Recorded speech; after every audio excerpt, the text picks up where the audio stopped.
We are on chapter 8, and we just finished verse 30. And then, actually, we finished more than that. We finished at 32. Yeah. And what we're talking about is we were after the war of Ai. And, well, actually, according to, if you remember correctly, I left you with a cliffhanger. According to Rashi, this whole section that we just read about putting up the stones with the Torah that was written on it was before Ai, and actually at Har Gerizim, the Mount Gerizim and Mount Eval. If you remember, that's what was going on. And Rashi gave the famous rule that there is no historical order in the Torah. Okay, there's no. It does just because it's written later doesn't necessarily mean it was later. It could have been before, and that's not a problem. Come on in. Come on in. You're coming to class? Okay, just. Great, thank you. Okay. And so what happened is, if you hold that, once you say that, then it doesn't chronological order doesn't matter in the Torah. Thus, you have, and by the way, this is very important, a very important rule, because otherwise, going back to Bereshis, we go back to the very beginning of Bereshis. It says, in the beginning God created the heaven and the earth, and that's chapter 1. And then chapter 2 starts, and these are generations of the earth. And it goes out of order.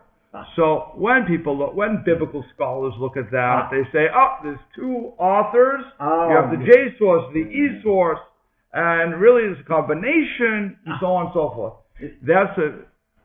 If I'm going without the oral tradition, they have a point. They won't even consider what we're saying, what Rashi's saying, that it's written out of order. Correct. Not necessarily has to be in order. Correct. Well, they're reading it as two different stories. Interesting. So, but they're using that to say, since we have a similar stories, just called the couplet, since we have a similar stories, then it means that one was written earlier, one was written later. The one that was written earlier, the earliest one, you can always tell, because according to that theory, it's always going to be a less information. And the later story fills in information. That's the later story. That's how they get all those different schools. They come up with everything. Instead of just saying what Rashi says, there's no chronological order in the Torah, which can solve all problems, and then can say that chapter 2 of Genesis is really just building up on the chapter 1, filling in the story. And that's how the Torah works. That's Rashi's whole approach. I'm sorry, I don't quite understand. Chapter 2 has something that came before chapter 1. Chapter 2, in that case, had more information about the creation of man. So Rashi is saying it's not a new creation, it's just filling in the headlines from chapter 1. Oh, okay. And so that's why he's saying there's no chronological order to the Torah. That's one of the major proofs where he brings. There's other places all the way through the Torah where things are happening, and you're asking, is this a new event? Is this an old event? And so Rashi again says there's no chronological order of the Torah. Nachmanides doesn't always like that. As a matter of fact, when it comes to, I believe, the book of Numbers, he doesn't. He wants to say that from this point on we are in order. So again, you have that argument that goes on, and that argument is right here. In this case, like I said, where we're talking about Joshua builds an altar to Hashem, and just as Moshe commanded him, and he wrote the book of the Torah on these stones that were complete stones, and so on and so forth. Remember, Rashi said that this is referring to what happened at Har Gerizim and Har Eval, which, by the way, becomes very important in order to understand the story properly. Because what's the reason? I'm really giving you the review here. I'm trying to get your mind working to where we were. What's the reason that Achan, I have to start with this like this. Achan is the only criminal in the story. Achan stole the booty from Jericho. Okay, and that's what caused the problem in Ai. What did God say? All of Israel has sinned. And what do we say to that? The famous line, Kol Yisrael Arabim Zeh. Every Jew is a guarantor for the other one. So if you do something wrong, it affects me. If you do something right, it affects me. Whatever you do affects me. Okay, so that's a really important issue, but where did it come from?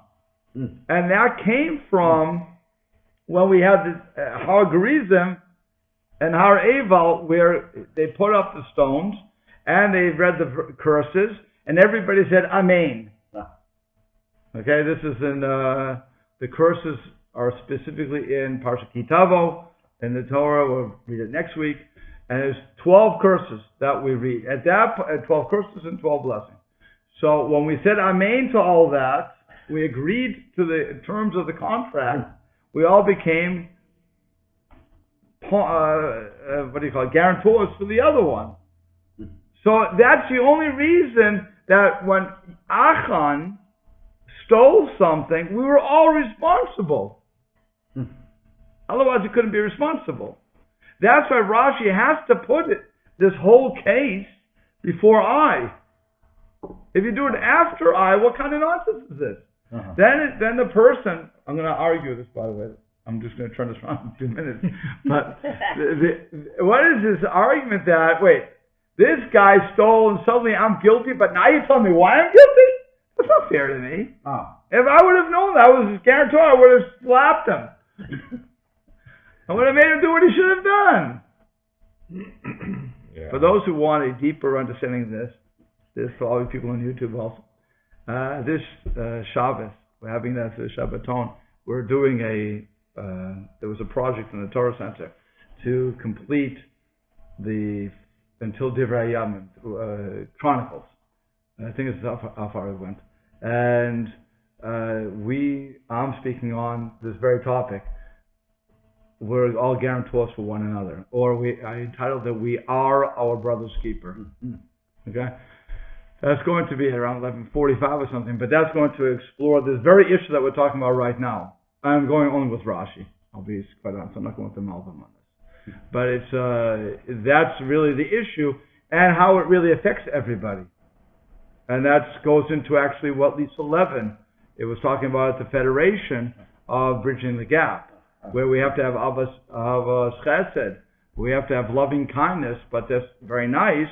But there's another concept of Kol Yisrael Arabim Zeh, and how do you mesh those two together?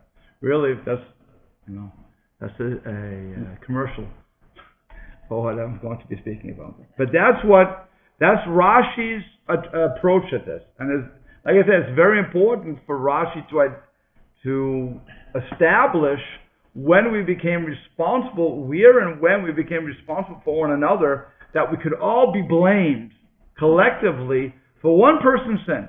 Remember, only one person did it, and we were all blamed until we wiped out that person. We had to go through the whole process just to get that one person and find out that no, it wasn't just one time he stole, if you remember correctly, but he even stole in the time of Moshe.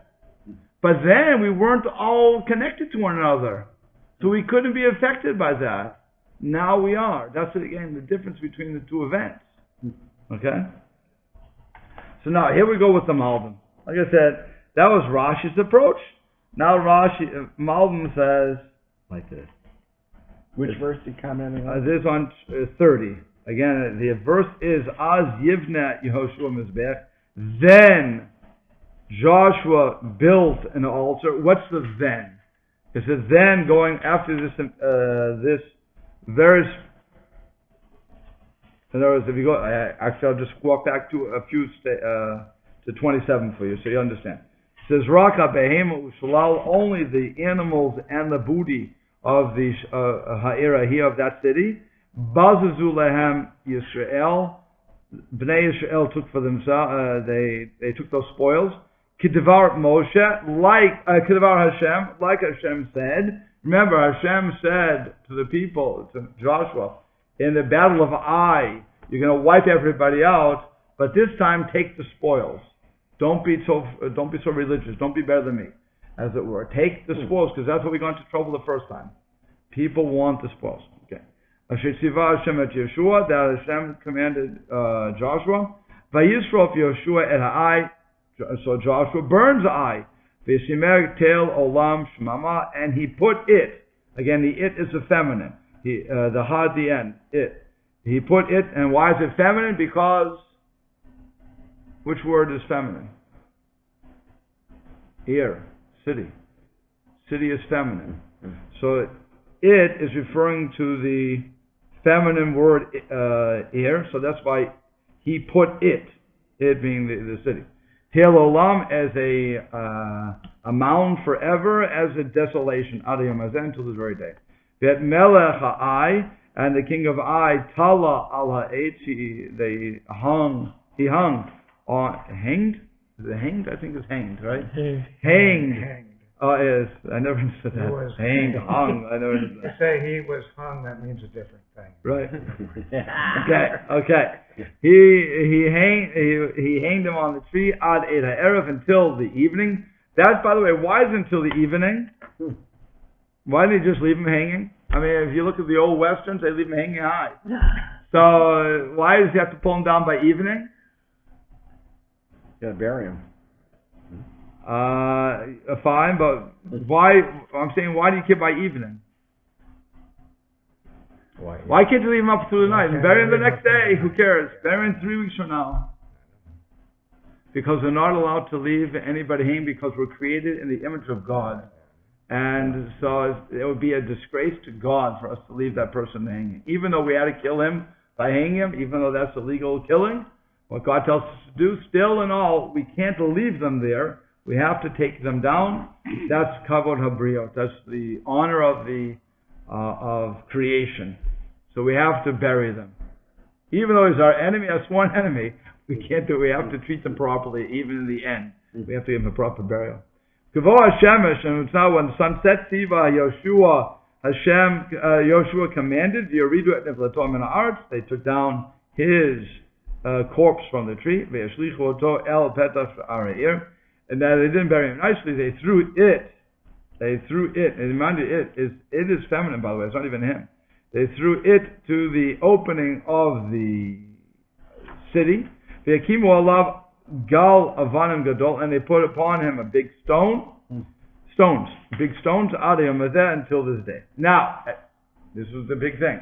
Az yivnei Yoshua mizbeach. Then Joshua built the mizbeach. What's the then going on? It sounds like it's going, just following order, right? That's what you would think. Correct? Yeah. Okay. L'Hashem Elokei Israel b'Har Eival. To Hashem, the God of Israel, at Har Eival. Well, how we get back to Har Eival? We were in Ai. What are we into Har Eival suddenly? That's Rashi's problem, by the way. That's Rashi's problem. If we would just said, Az Yivnei Yoshua Mizbeach, big deal. He built a Mizbeach to God and he offered sacrifice because he had a victory. No problem. But how do we get back to Har Eival? That's Rashi's problem. Okay. Then it says, again, Kasha Siva Hashem, Moshe Eved Hashem. So just as Hashem, the servant of God, commanded Bnei Israel, as the children of Israel, Kakatu B'Sefer Torah Moshe, like it's written in the book of the Torah of Moshe, Mizbach Avanim Shlemot Asher Lo Tanif Henef Aleim Barzel, an altar of complete stones, which means that no sword should touch it. V'yalu alav alot l'Hashem, and you should bring up. And they brought up, it's above conversive, and they brought up on it olot for Hashem, v'yizbuchu shlamim, and so on and so forth. Okay? At that point, now, where did Moshe say to build an altar, unless it's at Har Eival, and for the curses? You understand? That's where Rashi's whole problem lay. Now, the Malbim goes like this. Now you have that whole understanding again. He says, according to Pshat, according to the simple understanding of the verse, Asem Asazot, this action was taken after the war of Ai. It doesn't know like Rashi. This seems to be following the order. Okay? And it says, according to the order of the verses, and behold, the Torah says, It will be on that day that you pass the Jordan, and you will erect stones, big stones, and you will put lime on these stones. Again, the lime is in order to protect the writing that you're going to have there. It's like we would call laminating today. Okay? For those who like to laminate. But that you're just protecting the writing so it doesn't wear out. And you're going to write upon it the words of this Torah when you pass over. And it will be when you pass the Jordan, and you will erect these stones that I am commanding you today at Har Eval, at the Mount Eval, and you will put lime on them, and you will build an altar to Hashem, an altar of complete stones, and you will bring upon it totally burnt offerings. In other words, you're going to put, you don't get any, when it's an Ola offering, you don't get any benefit. Unlike a Thanksgiving offering, where you get some of the benefit, it becomes like a barbecue, if you will. God gets something, you get something, the priest gets something. But here, the Ola offering, the only thing that the priests get, who offer it, are the skins. That's all they get from that. Everything else is burnt. And so you will write upon these stones all the words of the Torah. And so Yesh Lahavin, then now you have to understand, why do they double the command from the putting up of the stones and covering it with the lime and also the writing of the words a second time? Why do we have to hear it a second time? Okay. So in the beginning it says, in that day that you passed, and then it says it will be when you pass. It will be when you pass. In the beginning it says, and you will erect for yourselves, and it doesn't explain that they will erect these stones at Har Eval. And then afterwards it says, should do it on Mount Eval. Why? So you understand? What he's asking is, first of all, why is it repeated? Then he says, but you know what? It's not really repeated because the words are different. The command is different in two places. So why the difference? If it's the same action, why is it different? Why different words? Okay. And he says, and why does it say, and why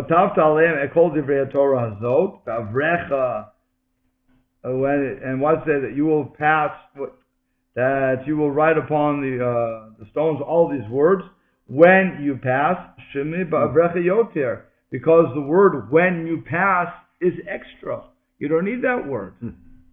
You have that without the verse. You can make sense of that without that in the verse. So he says, according to this Mvuar Shehem Shnei Tzivoyim, that really we have two commands. B'shnei Zmanim Uchlafim, in two different places, in two different times. It says, unlike Rashi, where Rashi felt that you have one command going on here, and that's why he says, that there's no chronological order to Torah. He says you don't have to say it like that. According to the simple understanding from the verses, you can learn out that you have really two different commands. Okay, he's going to develop that. He says, in the beginning, Amma, he says, Vaya bayom asher ta'avru et Yarden, v'akimot l'cha vanim gedolot. That will be on the day that you will pass over the Jordan, and you will erect for yourselves big stones. Hu tzivoy echad. That's the first command. Sh'tztavu l'asot pa'ot yom she'yavru et Yarden lo yachru. You have to do it the day that you pass over the Jordan, and you can't hold off. You can't procrastinate. You have to do it. That's your command. Okay, we all have commands that sometimes it's an immediate order, sometimes it's long-lasting. Okay, this is the immediate order. That's how he's learning that. Chen asa Yoshua, and that is what Yoshua did. Shehekim avanim gedolot begilgal ba'ot hayom kinishkar. That Yoshua put up big stones in Gilgal on that day, as is mentioned. Vahiyu la'ot, and those stones were for a sign and a remembrance of the miracle Shenaseh lehen b'Yarden, that was done for them in the Jordan. Remember that? So we sit over there. V'amar lahem, and he said to them, V'sadatan, then he said, put lime on that, V'chatavta, and you will write on it, Be'avrecha, when you pass over. Which means, Rash Lamar, he wants This means v'achar came ba'avrecha, and after is when you pass. Lo b'yom avrecha, not on the day that you pass. Rak ba'avrecha, but when you pass. In other words, yamim acher shetav, or days at time after you passed over. Tasa mitzvah acheret, you're going to do a second mitzvah ba'avanim ha'ela, with these stones. Tasud otam besid, that you covered with sid, or that you covered with lime. Sorry. Sometimes my Hebrew gets mixed up with my English. V'tichtov aleim et divrei Torah, and then you're going to write upon them the words of the Torah.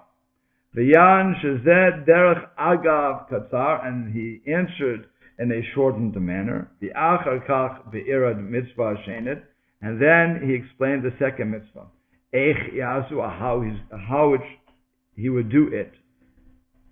Zeh shenemar, and that's what it says over there. Shamarti katavta ba'avrecha, and that's what it said, like I explained over there when it says you will write when you pass. Kain tinhog, and thus you will conduct it yourself. V'haya ba'avrechem et hirdein. So now it says when you cross the Jordan, which means ezi yamim achakach, whichever days after this. Kipolo lo amar biyom arvarchem, because it doesn't say on the day. Here it's not saying on the day that you pass. Okay, he's looking at those two verses, and he's noticing the differences between the statements. When you, on the day you pass versus on the day you pass, and so on and so forth. He's really looking, and that's how you have to look at Torah. Every word, like you were talking about before we turned this on, a simple dot is going to change the vocal, how I pronounce the word is going to change the meaning of what's going on. So here, if that much of a change can happen with one simple dot, instead of two dots, one dot, certainly a word. But putting a word in, you have to ask, why did God say this word here and not repeat it again? Okay? So he says, "As tekimah havanim bahar eval." Then you will put up these stones in Har Eval. Shetikhum min hamakom, that you took from the place. Shakimotim b'malon, which were originally put in where you were resting in Gilgal. You're going to move them. V'takenotam bahar eval, and you're going to place them, fix them in Har Eval. V'sham tukayim a mitzvah sheinit. And that's when you're going to fulfill the second mitzvah, uprateah, the sidotam besid, and you're going to do in all its specifications. That you're going to lime with lime, livnot mehem mizbech, then you're going to build an altar, v'lichtov alehem divrei Torah, then you're going to write upon them the words of the Torah, sheyeh ketuva be'eret heitev, which means you're going to write it in a clear writing. Now here, we were just talking about it. Right, the marriage contract. Well, it also means yes. Okay. It means a writing, the document, the document. The document will be in a clear, written clearly. Now, Bill will appreciate this as a former teacher. We have students who write horribly, who you really have to figure out what's being written. And the rule of a teacher is, if I can't read it, it is wrong. Okay. We don't infer what we do. Right. Yeah. We don't infer. Okay. What God was trying to avoid here was, he said to the scribe, don't be messy. Be neat, because everybody has to read it. That's one interpretation. The other interpretation is that the Torah was written on these stones. Don't ask me how it was. I'm not going to get into that. Miracles have to happen. Okay. In all 70 languages. Oh. That means anybody could go from any country, there's only 70 languages, and they could see on these stones, these gigantic stones, the Torah in their language. Okay? That was what the explanation of clear and very clearly.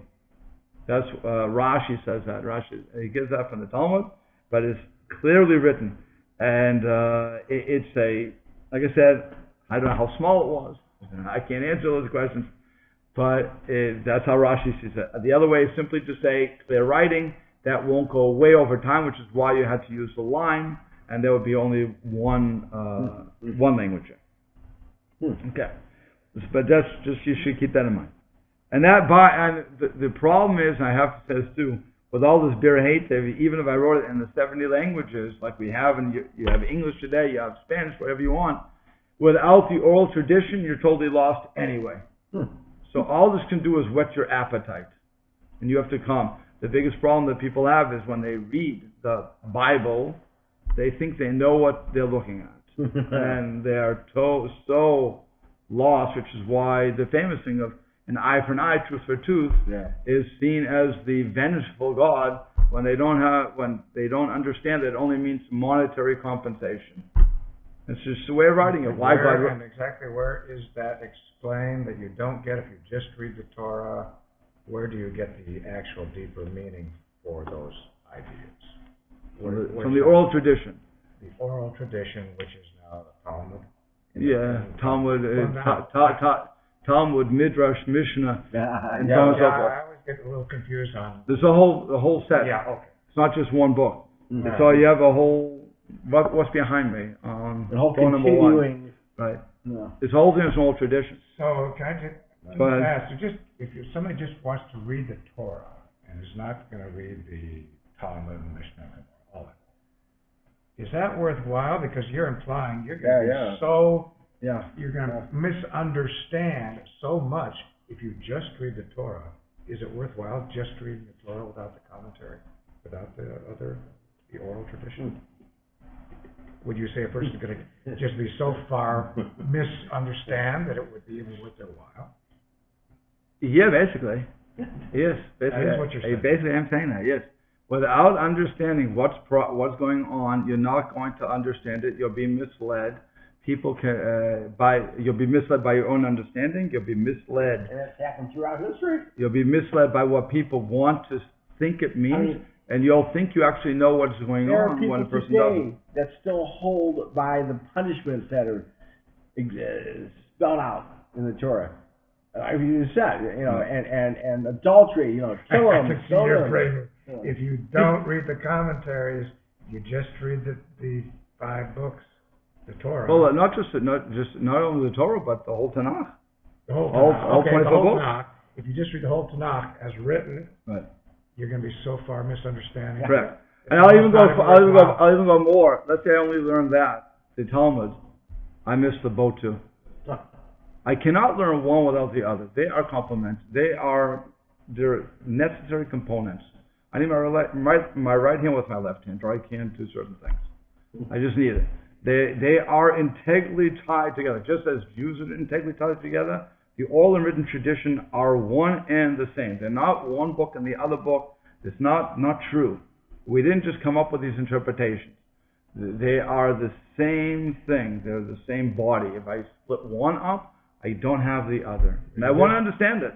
If you just read the oral without the written, that's just as bad. Just as bad. Just as confusing. Just as bad. You wouldn't understand what's going on. You need the two together. That's the point here. You need everything together. Otherwise, you have nothing. So, now, the reason I hesitate when you asked that was, let's say I would say to my students, let's say I said to everybody here, okay, you're my students, I want you to read the first 5 chapters without the commentaries. Yeah. But I tell you, I want you to write down the questions that you have. Yeah. I want you to write down. Now, if that's fine, because I'm going to be here and we're going to have a discussion, and I'm obviously representing the old tradition, so I'm going to give that down. If I would just say, well, I think, by the way, whenever anybody says, I think, okay, you can discount that anytime you want. If on the other hand I say, Rashi says, or the Malbim says, we can't discount that as easily. Or the Talmud says, that you can't discount. You have to give deference to our tradition. But when it says, I think that what this means is blah, blah, blah, well, I'm no better than you. We can all start thinking and we can have a nice discussion about it. Okay, just one more question. Yeah. So the oral tradition itself originally was given by God. Yes. And that simultaneously with the written. With the written. Right. And the oral tradition that was given by God was eventually written down. Correct. Because in the Talmud, the Mishnah, again, all of them. All right, okay. All right. And the reason it was written down, it was only because we weren't living in Israel anymore, and we were forgetting. And then the commentaries are something then completely different again. The oral tradition is written down as it was given by God. And then you have the commentaries on... No. The oral tradition, that's why you have arguments in the Talmud. The oral tradition was there. So you have different... It was, as it was written down to maintain an oral tradition. Right. It wasn't written down like a history book where I can just go through and read it logically and figure out what's going on. It was written in a way of talking in a conversational manner. So if I'm looking for the laws of Shabbos, I would think I just have to go to the Gemara, Shabbos, and I'd be all set. Not true. Some laws of Shabbos are in Pesachim, some laws are all over the place. It's just a conglomeration of how we think. And so you have the arguments and you have how to derive certain points. So it's not... I wish I could say it's as clear as you want to be, but it's not. I think you would have to really study. Okay, I'll end with this. God, it won't take up a long time. I'm not going to understand all this really unless I study the whole thing and start to live how all these pieces fit together. I don't think you can explain it to me without me studying all these pieces myself. That's what I think. Well, you have to study with somebody who knows what's going on. So yes. Yes, I'm agreeing with you. Yeah, but I'm ultimately agreeing with you. Well, if it's written down in the oral tradition, it's by God. Why do you need a commentary on that? Well, because again, when I wrote it down, when the rabbis wrote it down, they were trying to maintain an oral tradition. So they wrote cliff notes on the oral just to remind you. This is what it. So if I read it, I remember. Oh yeah, fine. Blah, blah, blah. It's like if I tell you a joke, I start a joke and you know the joke. And I say, there was a rabbi and a priest. Yeah, I know that one. Okay. We all know that one. Okay, I think I get it. You keep telling me the Torah is like the headlines. Right. But the oral tradition is also like, you just said, cliff notes. Cliff notes. So you still need... I still need it. Correct. I got it. So now the commentary... I got it. Okay? Yeah. So I want to see what happens now. You have the commentaries who come in, and they write it down, but they also are dealing with a much higher level of understanding. So they wrote it at their cliff note level. Until we come today people are largely ignorant as to what's going on. So today, people, when the rabbis are writing, they really have to dumb it down. And so thank God for that dumbing down, because I appreciate when they dumb down. But they have to explain everything and try to develop a point, which is why you have books upon books upon. If you think about this series, okay, he's not covering everything, and it takes this is just Joshua, right? Yes. Just Joshua. Just look at this. Just Joshua. Joshua doesn't cover this many pages. Yeah, just look at the actual text. It's unbelievable. And then he has to give you an introduction that goes to 30 pages. Ooh, yeah. Okay, to get you into that mindset. So yeah, that's what I'm saying. The further we go away, and the further people are distanced from the Torah and how it works, the more we have to write in the introduction to get you up to speed, to try to cover something. And the rabbis at the Malbim wasn't looking for that sort of thing. He was at a different level. He was up here saying, "This is what you know. We're here at this point, or lower." And that's just how it was, assimilation. I'm not saying we even dumbed down generations. It's just our assimilation did that to us. And people are just coming back to Torah now. So all of these books, Science and Torah, I have them on my desk. Science and Torah and everything else. How do you deal with fossils? That has to be written today when years ago wasn't even thought of. That ties in with what Jim said when we first got together this morning about the bracha. That a man says it was not. All right. You don't understand what's going on. You don't understand the context. It sounds terrible. Right. So that's what I'm saying. All those things go on. So that's what I'm saying. That's why the old tradition is written. That's why you'll never understand it unless you have a foundation. Which when I was learning Talmud was one of the people I don't want to keep saying his name on line at this point. But when we're learning, so it's I took him through the introduction of the article introduction before we started to open the Talmud. Because I said, without this introduction, you will be totally lost.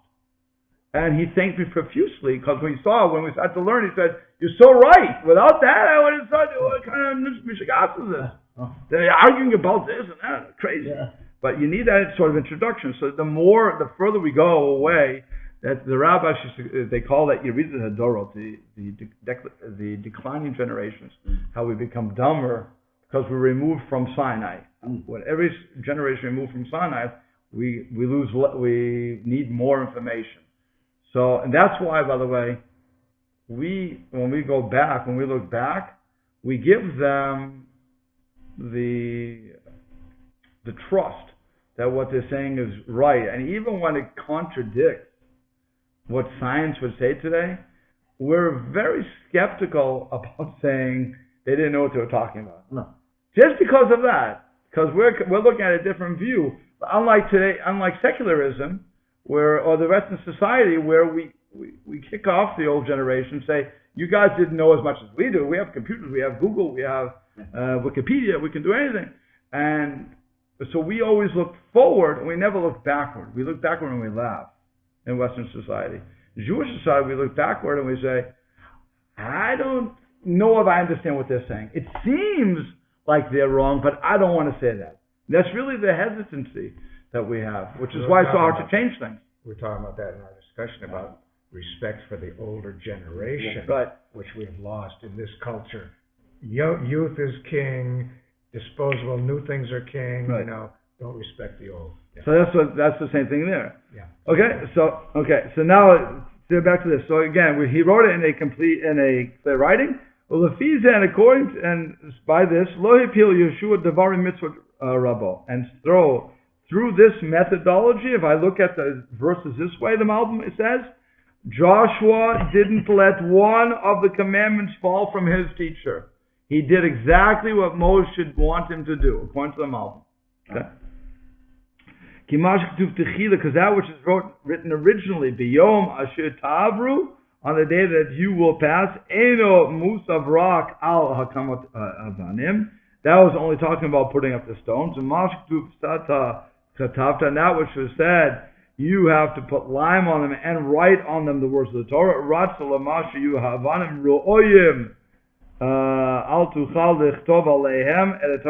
that was referring to the stones that would be fitting that you could write the words of the Torah on them when you cross over afterwards.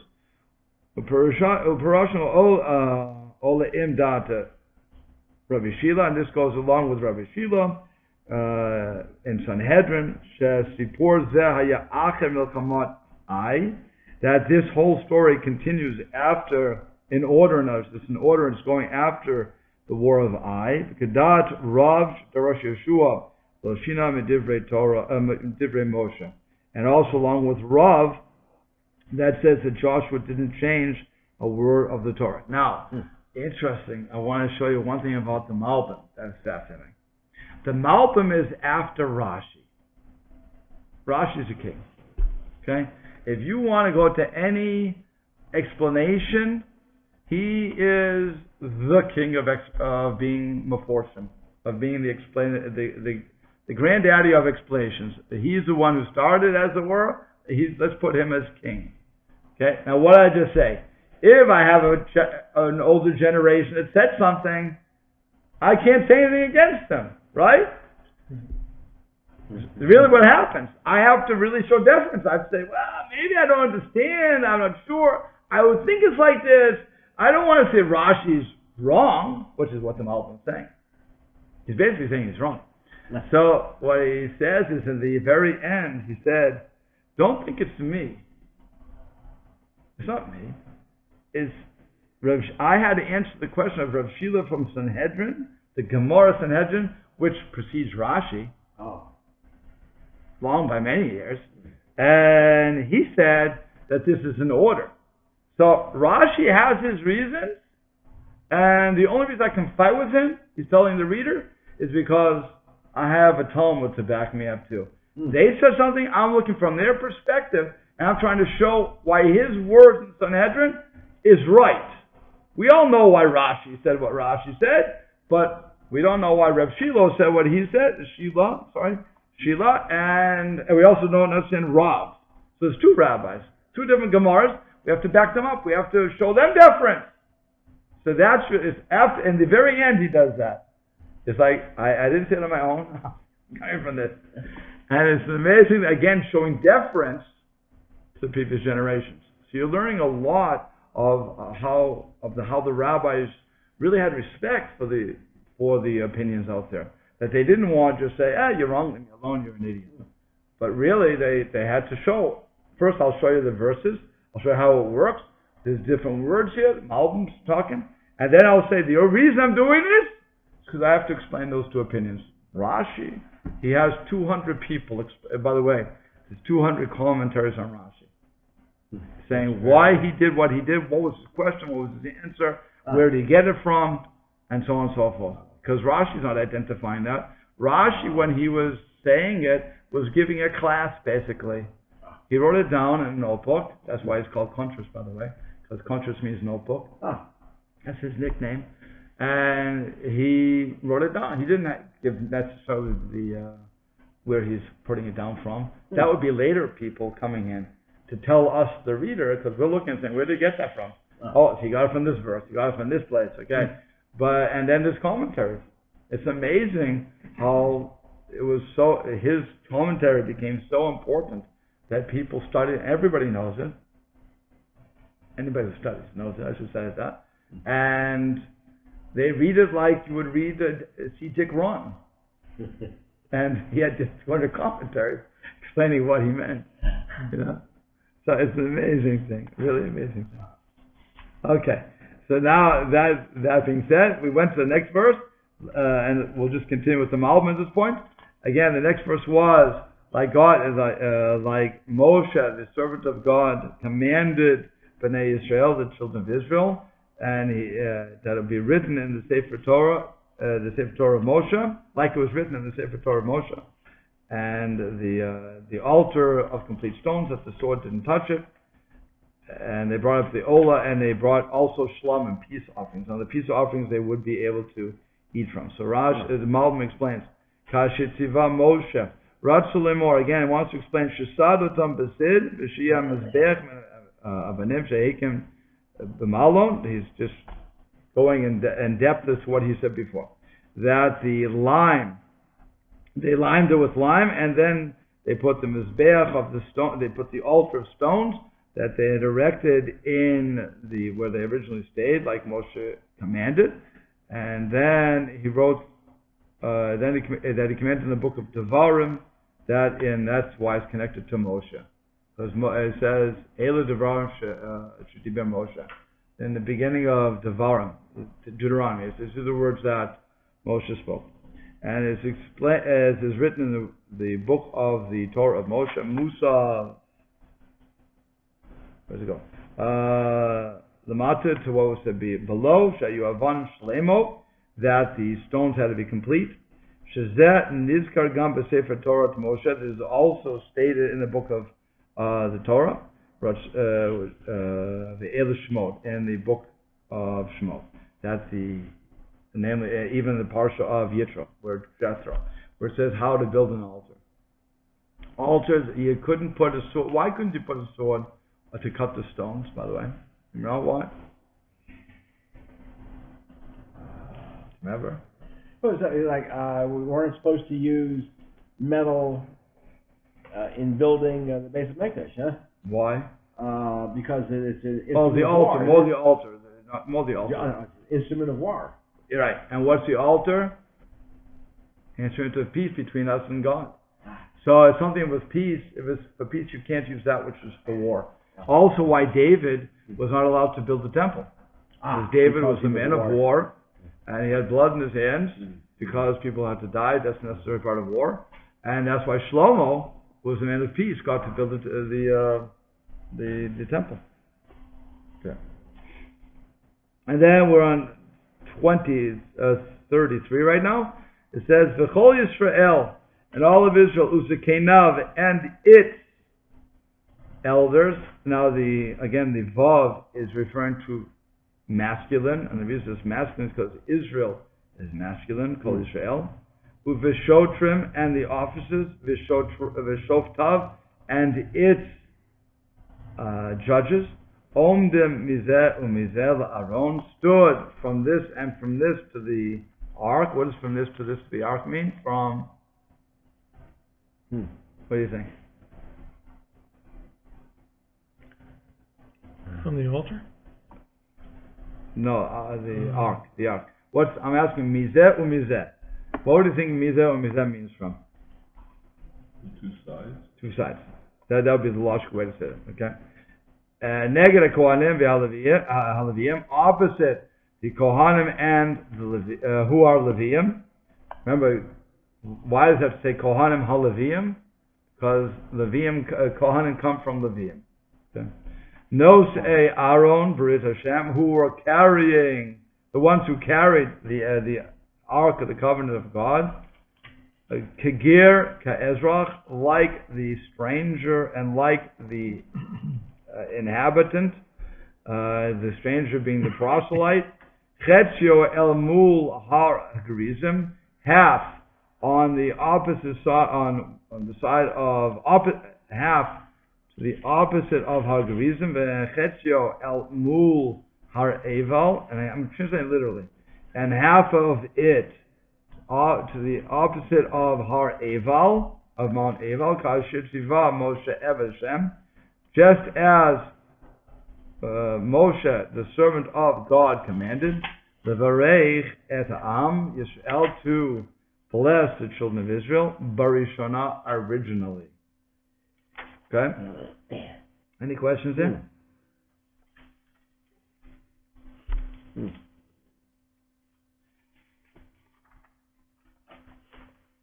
The commentary down at the very bottom of these pages. Who wrote those commentaries? Which ones? Well, I'm just saying in general. They're all different. You mean? Yeah, the commentaries. They usually say they usually identify who's writing it. Oh, okay. I'm sorry. Okay. Either that, or it's just if you just open up, it's an ArtScroll. ArtScroll just brings different people down. Okay.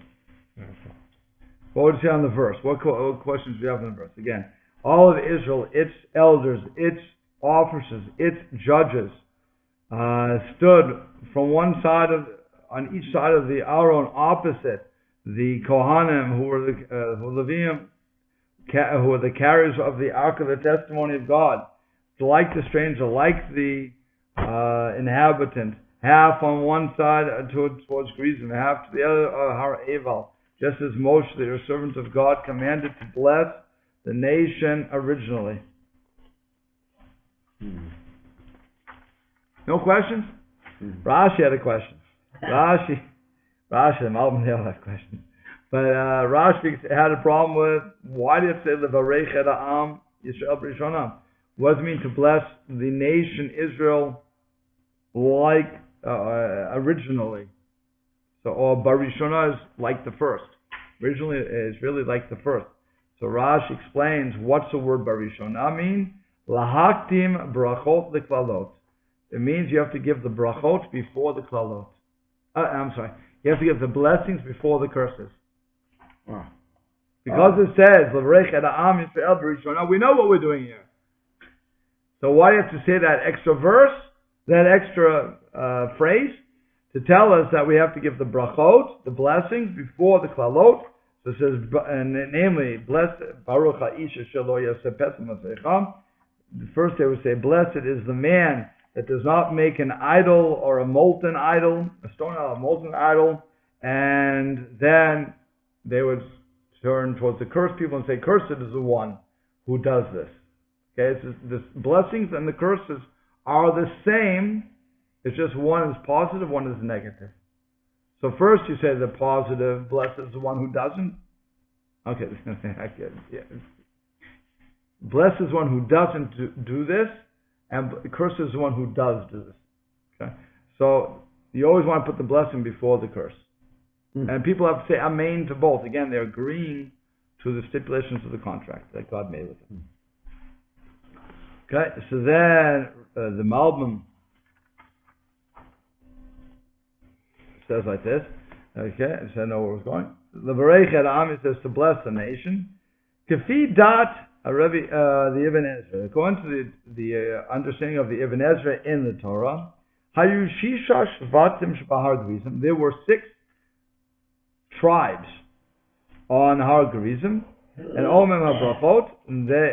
They said the Brachot. Shisha Shbahar Eval Omem Klal, and the 6 other tribes that were on Har Eval, they said the Klalot, the curses. Ve'Leviyim Sha'amdu Lamata, and the Levium that were sitting in the bottom in between these 2 mountains. Does everybody understand the geography here? Har Eval, Har Gerizim, literally right here. For YouTube people, right here. They're opposite each other. You have the Levium right here in the middle.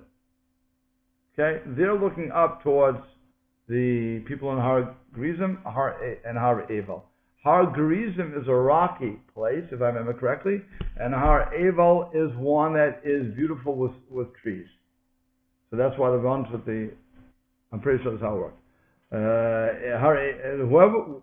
Whichever side got the blessing, Har Gerizim, I'm sorry. Har Gerizim is a beautiful mountain, and Har Eval is the rocky place. Okay. Hirsch brings us down. Rabbi Sunshine follow Hirsch in his Chumash. We'll explain that. And it says when you go to Israel, you really see, wow, this is a place for curse. This is a place for blessing. Because the blessing had all beautiful mountains, beautiful trees, everything else. That's what he writes in his in the book Deuteronomy. Okay, so according to Ibn Ezra, though, it's not the priest who's saying the blessings, and the people on near that mountain, opposite that mountain, are saying Amen. Rather, those people are saying the blessing. And what are the Kohanim doing all this time? So the Levim Amdu Lamata Amru Rak Arorim Ketuvim Shama. They only say the curses that were said there. V'chein Amar Elu Yamdu Levarech. And also says they stood there to bless. Ve'elu Yamdu Al Kalalah. They stood there for the curses. Halavim Ve'anu Halavim. And then the Levium would answer. So Lechein Amar Yisrael Amdu Neged HaKohanim Levium. That's why it says that the Kohan, that the Bnei Israel stood opposite the Kohanim. Shal Levium Patchu Ba'aror, because the Levium started with the curses. V'lo Hutzrich Lo Diyuz Po, and it doesn't need to explain that over here. Kinoda Kibbut Torah also, because it was known that in the Torah it's done like that. The Shir Ketuv, and then the verse continues. Yisrael levarech et ha'am b'rishona, that he blessed Israel like he did originally. Yisrael lehem hikadimu habracha, that the Israelites put the bracha first. Shelo k'leviim, unlike the Levium, shepatchu b'klala, that opened up with that began with the curse. Umilat Yisrael, and so now the word Israel, Kai al hamavarech, is going on the ones who were given the bracha. V'shi'oro levarech et ha'am, and again, it's measures to bless the nation. Hayu Yisrael b'rishona, the people of Israel originally. L'fia meforshim zarabo heyediah. Okay, so you're saying because you have the Ha'am. Since I have Ha'am, that's Heyayediah, the nation. We know this specifically, the nation. V'gam Muzalehem in Israel. Okay, v'mazgutav ha'chetzio. And that which it says, the half of it, the Heyayediah imakinoi. So the Heyayediah, that, how do you say the Hey, the known Hey, that's what it really means. Hey Hayediyah, it's pointing to that one particular group. Is there any term in English like that? The definite object. I guess you would have to say that. Okay. Emakinoi with its nickname, as it were. Shayu chatzeh yiduim b'Torah, shayu michadim le'mo aklalot. Okay, so he's going back and forth with that. That is, again, he's going with the Ibn Ezra. That says that the people, besides the people would say it, but the Kohanim in the middle only said the curses. And they didn't say the blessing. It's an interesting thing that he would argue. I'm not sure why he's arguing like that, but okay. It's just one way to look at it again. So now here we go. Lamed Dalet if I have time. No, I don't. Stop at Lamed Dalet.